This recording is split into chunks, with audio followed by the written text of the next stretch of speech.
South Africa's president says the deaths of 74 homeless people in a fire in Johannesburg should serve as a wake-up call on inner-city housing. Dodging conscription, officials in Kyiv say thousands of men have tried to flee Ukraine to avoid fighting on the front lines.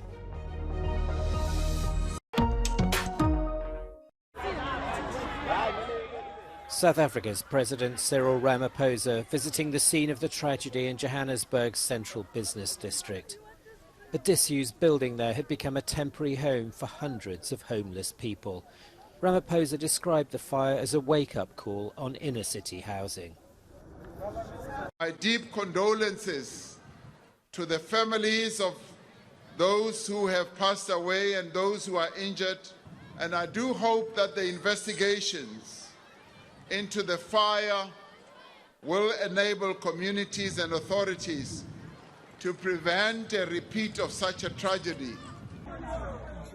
As the tragedy unfolded in the early hours of Thursday morning, people were seen throwing babies from upstairs windows. At least 12 children are known to have died. By Thursday evening, 74 bodies had been found, with fire crews describing 10 of them as burnt beyond recognition. The search for more victims continued on Friday, with the emergency services predicting the death toll would rise. Refusing to fight in the war despite societal pressures and warnings from authorities. Officials say thousands of eligible Ukrainians are dodging the front line amid a difficult counteroffensive. These evaders are fleeing the country and have paid thousands of euros to avoid conscription. Like Ivan Ishchenko, who deserted the army and left Ukraine 1 month after he volunteered to fight against invading Russian troops. Моя мотивація до війни була в першу чергу зв'язана з тим, що я є патріот України. Тобто я хотів воювати за вільну Україну, але побачивши всі ситуації, які проходять там, кров і тому подібне, я зрозумів, що я лякаюся цього, я не можу це витримувати психологічно. Borgen Marienko's father is already fighting on the front. He says he escaped conscription because he had to take care of his family. І я для себе прийняв рішення, що потрібно зараз виїхати, доки мені немає 18 років, щоб мене пропустили на кордоні. Тому що якщо щось станеться з батьком, то я залишаюся єдиною опорою для своєї мами і для своїх сестер. Там фінансова підтримка або ж моральна. Approximately 6,100 men have been caught attempting to leave the country with forged documents to avoid participating in the war. Since the beginning of Russia's full-scale invasion, authorities have detained 13,600 people trying to cross the border.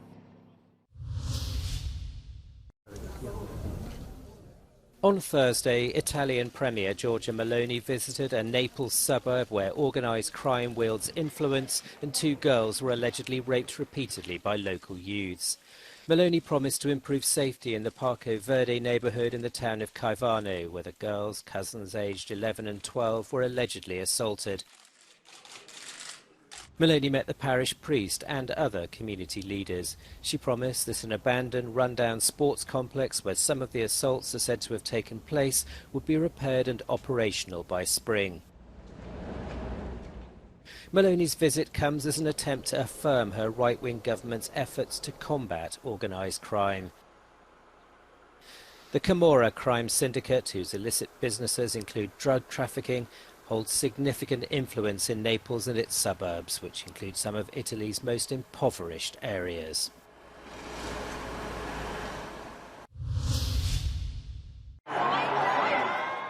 Joe Biggs, a former leader of the extreme right-wing US group The Proud Boys, has been sentenced to 17 years in prison for his part in the assault on Capitol Hill. Another prominent member, Zachary Rehl, was given a 15-year term at the end of the 4-month trial in Washington. They're the second and third longest sentences to be handed down over the January 6, 2021 attack.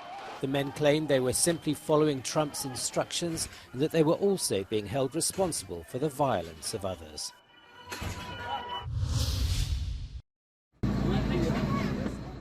In Greece, the Hellenic Coast Guard rescued 28 people found in a rubber dinghy in the Aegean Sea northeast of the island of Samos on Thursday. The migrants, 16 men, 4 women, 5 boys and 3 girls, were taken to the port of Malagario on Samos. They were all in good health. They were subsequently taken to a holding facility on the island. Thursday's operation was the latest in a series of at-sea rescues carried out by the Greek Coast Guard in recent weeks.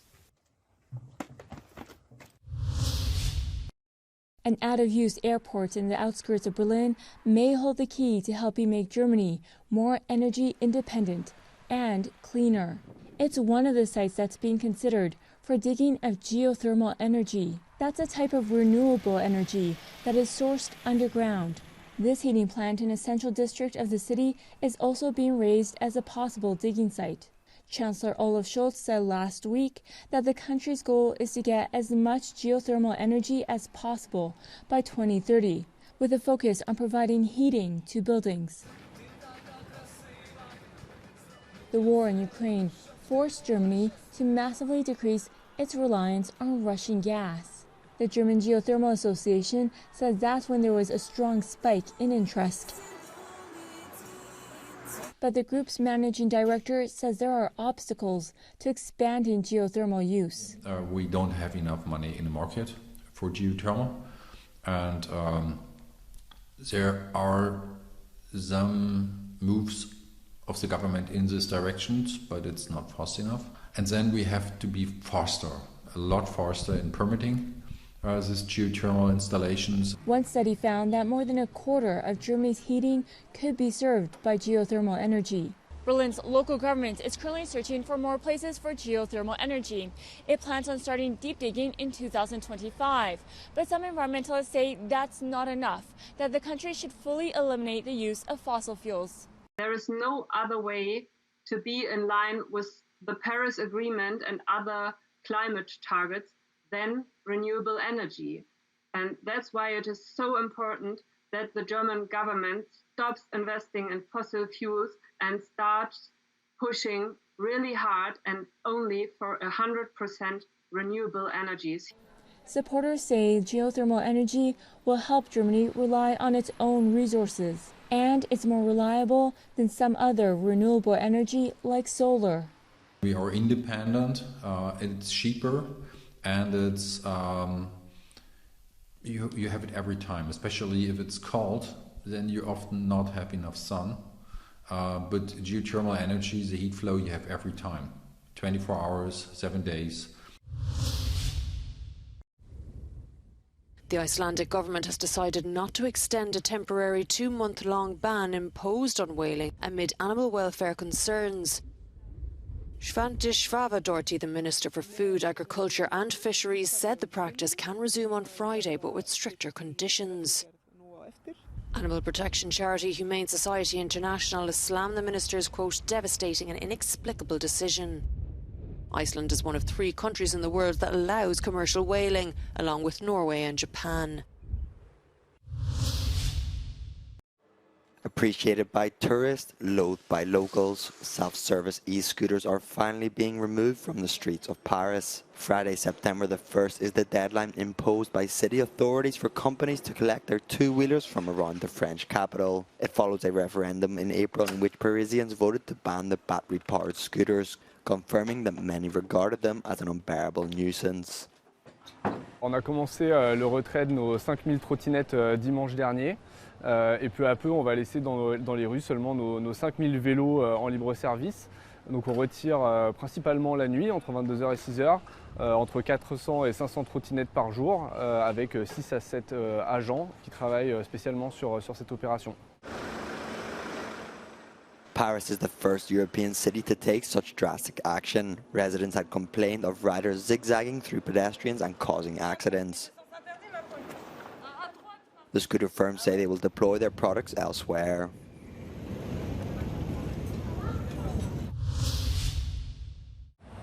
A ban of electric scooters comes into effect on Friday in Paris. Following a vote back in April, locals complained that the nifty way to get around town is causing a nuisance. Urban mobility in Europe is a dynamic and developing sector, but finding alternatives to car travel in cities is proving divisive between the public and private sector. That's what each city in Europe is looking for, replacing car trips by more sustainable modes. And that kind of data exchange and that kind of understanding based on facts is currently still under development. Paris is not the first city to introduce a ban. Copenhagen originally banned e-scooters, but they are now allowed in the city centre under stricter conditions. The best way to have a better grip on the use of e-scooters is to introduce a kind of licensing scheme that allows for a sustainable procurement of these services. And there we have many examples from cities across Europe that introduced such a licensing scheme. Data on the use of e-scooters is still uncharted, something urban planners want to make more transparent in order to improve safety and sustainability. The important question we need to ask is, do e-scooters create a shift from individual car use to a more sustainable mode? Like, how many car trips have e-scooters replaced? We know that's the case for public transport, for bicycles. They really create a shift to more active, sustainable modes. For e-scooters, that picture is not clear yet. A broader trend is that European cities are turning their attention to pedestrians. If you think about cyclists, car users, shared car users, public transport users, at some point we all walk. So it's the first mode. And that realization has finally arrived, and many cities have started to invest more.